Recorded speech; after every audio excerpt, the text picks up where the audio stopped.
The Gospel according to John. In the first video, we saw that John wrote this book to make the claim that Jesus is the Messiah, the Son of God, the human embodiment of God's word and glorious presence who has come to reveal who God truly is. Then we explored how John designed the first half of the book to demonstrate this claim. Jesus performed miraculous signs and made huge claims about himself, that he is the reality to which Israel's entire history points. And this all generates controversy, however, and the Jewish leaders confront Jesus for all these claims, and it culminated with Jesus laying down his life for his friend Lazarus. By going near Jerusalem to raise him from the dead, Jesus sealed his fate. And so once the plot to murder Jesus is set in motion, we come into the book's second half. The first part focuses entirely on Jesus' final night and last words to the disciples, as he tries to prepare them for his coming death. Jesus performs this shocking act at dinner. He takes on the role of a common servant by kneeling down to wash their dirty feet, something that in their culture a superior rabbi would never do for his disciples. And Jesus says it's a symbol of his entire life purpose, to reveal the true nature of God as a being of self-giving love. And it's also a symbol of what Jesus is about to do in becoming a servant and giving up his life to die for the sins of the world. And so this act leads to his great command to his disciples that they are to follow him by loving one another as he has loved them. Acts of loving generosity are to be the hallmark of Jesus' followers. This is what will show the world who Jesus is, and therefore who God is. Now from here, Jesus goes into a long, flowing speech that's concluded with a prayer, and you'll find the whole thing is unified by a few repeated themes. Jesus keeps saying that he's going away, which makes the disciples sad, but Jesus says it's for the best because it means that he will send the Spirit, also known as the Advocate. As a human, Jesus can only be in one place at a time, but the Spirit can be Jesus' divine personal presence in any place at any time. And the Spirit will do a number of things, Jesus says. So remember, for John, the unique deity of the one God consists of that loving, unified relationship between the Father and the Son. Jesus says the Spirit is that loving personal presence that will come to live in his people and draw them into the love between the Father and the Son.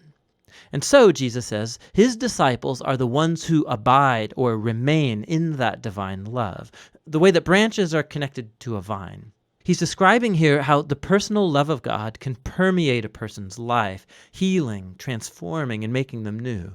And there's more. The Spirit will also empower Jesus' followers to carry on his mission in the world, to first of all fulfill the great command to love others through radical acts of service. But also, Jesus says, the mission is to bear witness to the truth, to expose and name the selfish, sinful ways that we as humans treat each other, and to declare that in Jesus, God has saved the world through him because he loves it. He's opened up a new way to become human again. And so finally, Jesus predicts that there will be opposition. Just as the Jewish leaders rejected him, so his followers will be persecuted. But he tells them not to be afraid because he has already conquered or gained victory over the world. Now, what does Jesus mean by victory here? He doesn't say. But it leads us into the final section of the book where John shows us what victory looks like Jesus style. The Jewish leaders send soldiers to Jesus and his disciples to arrest him. And when the soldiers ask which one Jesus is, he declares, "I am," and they fall backward. Now this is brilliant on John's part. These words are the culmination of 2 sets of 7 instances where Jesus has used that very phrase. And it all highlights one of John's core claims about Jesus. The words I am, or in Greek ego eimi, they're the Greek translation of the Hebrew personal covenant name of God that was revealed to Moses back in Exodus chapter 3. It was also repeated many times in Isaiah. And John has strategically placed 7 moments in his story where Jesus says, I am, followed by some astounding claim. I am the bread of life. I am the light of the world, the gate for the sheep, the good shepherd, the resurrection, the way, the truth, and the life, the true vine. And John's also designed 7 other stories that have key moments where Jesus says simply, I am, echoing this divine name. And so here, this occurrence as Jesus is arrested, it's the ironic climax of all of them, because Jesus reveals his divine name and power and victory precisely at the moment that he gives up his life.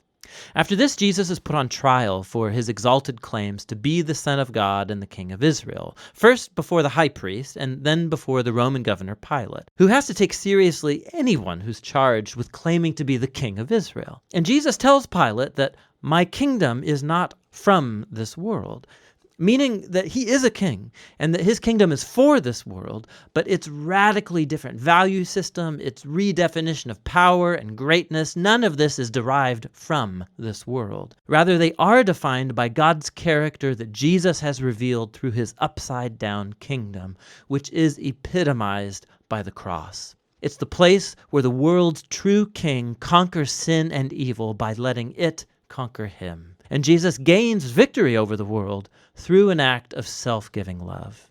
After this, Jesus' body is placed in a tomb that is then sealed. And on the first day of the week, Mary and then later the other disciples discover that the tomb is strangely open and then empty.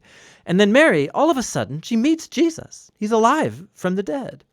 Now, the resurrection of Jesus connects back to another pattern of sevens in John's gospel. So all the way back at the wedding party in Cana, when Jesus turned the water into wine, John told us that that was Jesus' first sign.